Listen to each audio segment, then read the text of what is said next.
അപ്പൊ ഗൈസ് ഞങ്ങളുടെ ട്രെയിന് വരെ ടൈം ആയിട്ട് കേട്ടോ. അപ്പോ ഞങ്ങളിപ്പോൾ ഉള്ളത് ഗോരഖ്പൂർ റെയിൽവേ സ്റ്റേഷനിലാണ്. ഇപ്പൊ സമയം 6:15 6:30 ഞങ്ങൾ ട്രെയിൻ എത്തും.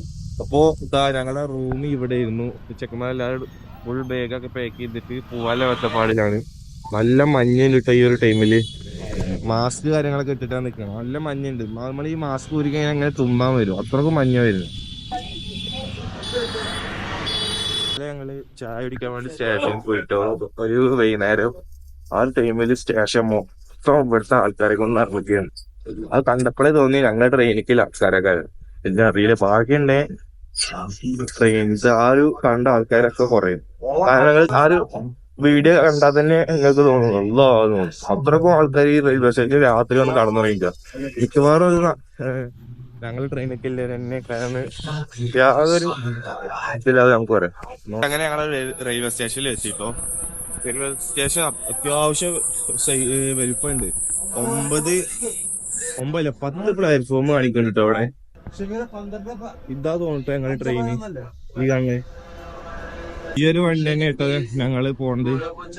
ഞങ്ങൾ അവിടുന്ന് നാട്ടിൽ നിന്ന് ഇങ്ങോട്ട് വന്നല്ലോ. ആ ഒരു ട്രെയിൻ തന്നെയാണ് റാപ്പി സാഗര്. സെയിം ട്രെയിനാണ്. ഇതിലും ഞങ്ങക്ക് സ്ലീപ്പർ കാര്യങ്ങൾ ബുക്ക് ഇതായിട്ടില്ല കേട്ടോ, കൺഫേം ആയിട്ടില്ല. ഇതും RAC തന്നെ കിട്ടിക്കണത്. അപ്പൊ ആലോചിക്കും എത്ര ലാഗാണ്. 2 മാസം കഴിഞ്ഞ് സാധനം ബുക്ക് ചെയ്തിട്ട് ഇപ്പോഴും കിട്ടിയില്ല. അങ്ങനെ ഞങ്ങൾ സീറ്റിൽ ഇരുന്നുണ്ട് കേട്ടോ. RAC സീറ്റാണ്. അതിന്റെ ഒപ്പം ഷഹലുണ്ട്. ഇവിടെ ഫുള്ളി ജനറലിന് ആൾക്കാർ ഇവിടെ ഒന്ന് തേഞ്ഞ് നിൽക്കും. രാവിലെ നേരത്തെ നീച്ച് മണ്ടി പാഞ്ഞോണ്ട് പല്ലും കൂടി തേക്കാൻ പറ്റിയിട്ടില്ല. പല്ല് വെച്ച സീറ്റ് പോയിച്ചിട്ടാണ് നിൽക്കണത്. എന്നിട്ട് ഫുഡും കഴിച്ചിട്ടില്ല, പല്ലും തേച്ചിട്ടില്ല. അതിൻ്റെ ഇടയിൽ കൂടെ ഞങ്ങൾക്ക് RACയിൽ സീറ്റ് കിട്ടിയത് കറക്റ്റ് ഈ ഡോർ സൈഡിന്റെ ഈ ഒരു സൈഡില്ല. ഞങ്ങൾക്ക് ഫുള്ള് ഈ ബാത്റൂമിൽ നിന്ന് തന്നെ വെള്ളം വേഗ് ഈ സൈഡിലാണ് വെച്ചിട്ട് എന്താ കാട്ടി വെച്ചിട്ട് നിൽക്കുക. ഇപ്പൊ കണ്ട ഒരുത്തം ഇവിടെ സൈഡിൽ സ്ഥലം കിട്ടിയാൽ മതി, എന്നാ മതി വെച്ചിട്ടാണ് നിൽക്കുന്നത്. ഇതാണ് അവസ്ഥ. നമ്മളെ ഇന്ത്യ എന്ന് നേരാവുന്നാവോ ഈ ഒരു ട്രെയിനിന്റെ കാര്യത്തിൽ. ഞങ്ങളിവിടെ ഇരിക്കുന്ന ടൈമില് ഇവൻ ടോയ്ലറ്റ് പോയി ഉണ്ടോ ഒരാള് സ്ഥലം പിടിച്ചിരിക്കുക. ട്രെയിനോട് പറഞ്ഞാൽ തിരിച്ച് പോകുന്നില്ല. ചെറിയ കുട്ടിയാണ്. ഇതും ഗാനപ്പട് സോങ്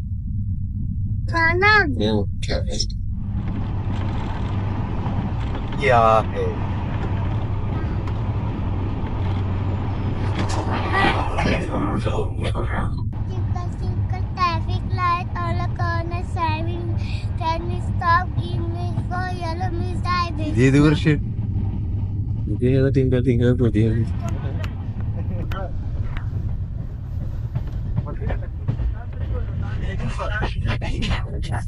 ബൈ. യാത്ര ചെയ്യുമ്പോൾ ഇതേപോലെ ചെറിയ ചെറിയ കുട്ടികളുണ്ടാവും ട്രെയിനിൽ. സമയം പോക്കിന് ഇങ്ങനെ വരുന്നതിനെ കിട്ടും. അത് അറിയില്ല പഠിച്ചത് ആരെ വരും.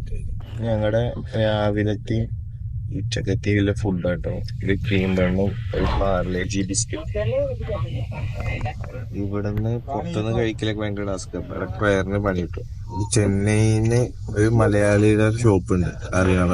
അവിടുന്ന് ആ ഒരു ഭാഗത്തുമ്പോ ഒന്ന് ഓർഡർ ചെയ്യാം. അങ്ങനെ ഇന്ന് നമ്മുടെ ട്രെയിൻ യാത്രയുടെ 2ാമത്തെ ദിവസം കേട്ടോ. ഇന്നലെ നൈറ്റ് ഫുള്ള് ആൾക്കാരെ കൊണ്ട് നിറഞ്ഞ് കിടക്കാനും പറ്റിയില്ല. ഞങ്ങൾ ഇരിക്കണ സീറ്റിൽ വരും 4-5 ആൾക്കാരൊക്കെ ഇരുന്ന് വീഡിയോ കാണിച്ചു തരാനും പറ്റാത്തൊരവസ്ഥയായി. അപ്പൊ ഇന്ന് ഞങ്ങൾ ട്രെയിനിന്റെ 2ാമത്തെ ദിവസമാണ്. രാവിലെ നീച്ചു കുറച്ച് ഇന്നലെ ഉറക്കം ശരിയാകാത്തതുകൊണ്ട് ഇപ്പൊ 11 മണിയായിട്ടുണ്ട്. അതുവരെ ഇപ്പൊ രാവിലെ ഒരു 6 മണിക്കാണ് കടന്നത്. ഇപ്പൊ ഒരു സ്റ്റേഷനെത്തി. എന്താടാ ഒരു ഭോപ്പാൽ എത്തിയപ്പോഴാണ് ഒന്ന് തിരക്കൊഴിഞ്ഞത്. ഇനി അടുത്തത് ഇപ്പോഴും ആൾക്കാരുണ്ട്. എന്നാലും ഇനി വിജയവാഡ ചെന്നൈ ഇത് രണ്ടും കൂടിയും കഴിഞ്ഞാൽ ഏകദേശം ഈ ട്രെയിനത്തെ കൂടെ അണ്ണന്മാർ ഒഴിഞ്ഞിട്ടു. എന്നാൽ പിന്നെയും കുറച്ചൊക്കെ നടക്കാനൊന്ന് വൃത്തിയും കാലൊക്കെ നിവർത്തിയിരിക്കാനൊക്കെ പറ്റും.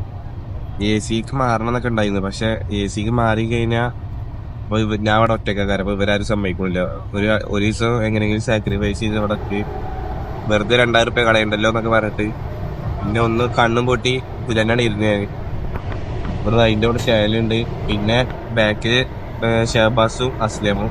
പിന്നെ ഒപ്പല്ല 4 ഏട്ടന്മാര്. ഞങ്ങൾ S1 ഒരു S3 ഞങ്ങൾ ഈ ടോയ്ലറ്റിന്റെ അടുത്ത് തന്നെ ആയതുകൊണ്ട് ഭയങ്കര ചൊറയായി. ഭയങ്കര ബാഡ് സ്മെല്ലും പിന്നെ ഈ ടോയ്ലറ്റിൽ നിന്ന് വരുന്ന വെള്ളമൊക്കെ ഞങ്ങളുടെ സീറ്റിന്റെ അടിയിൽ കൂടെ ഒക്കെ ആയിട്ട് ബാഗ് വെക്കാനും മാർഗമില്ല. ആകെ ഇവിടെ നീച്ച് നടക്കാനും പറ്റൂല. ലാസ്റ്റ് പല്ലേക്കാനും മൗത്ത് വാഷ് കൊടുത്തിരുന്നു. അത് വെച്ചിട്ട് പല്ലേച്ചത് ഇവിടെ തുപ്പയത്. ആകെ അവസ്ഥയാണ്. ട്രെയിനിന്റെ കാര്യം നമ്മളൊരു യാത്ര പോകുമ്പോ ഈ ട്രെയിന് ഫിക്സ് ചെയ്യാൻ പറഞ്ഞു കഴിഞ്ഞാൽ ഇങ്ങനത്തെ കാര്യം ആലോചിക്കുമ്പോഴാണ് ഏറ്റവും കൂടുതൽ ചൊറവില്ല. അതിന് പിന്നെ AC എടുക്കണം. AC എടുക്കുകയാണെന്നുണ്ടെങ്കിൽ നമ്മളൊപ്പം എല്ലാവർക്കും AC എടുക്കാതെ ഫണ്ടും ഉണ്ടാവില്ല.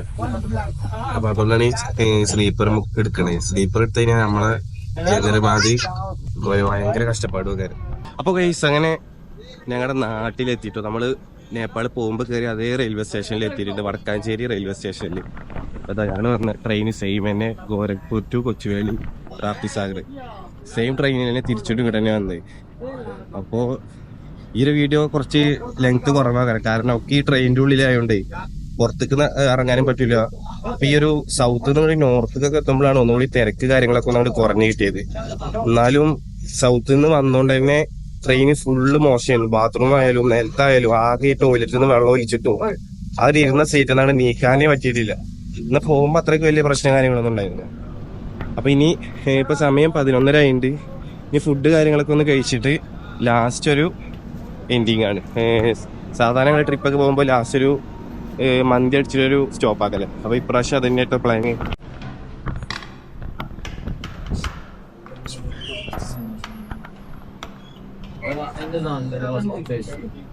അപ്പൊ ഗൈസ് അങ്ങനെ ഫുഡ് കാര്യങ്ങളൊക്കെ കഴിച്ചിട്ടോ. അപ്പോൾ വയറെല്ലാവരും ഫുള്ള് കാര്യങ്ങളൊക്കെ ഇത്രയും കാലം മേഗിയും റവിയും കാര്യങ്ങളൊക്കെ തിന്നിട്ട് ജീവിച്ചിരിക്കുന്നു.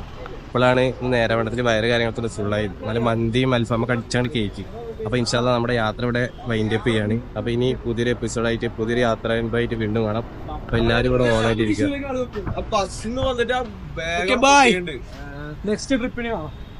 ഇവനെ നോട്ട് ചെയ്ത ഷോ ഒരിക്കലെങ്കിലും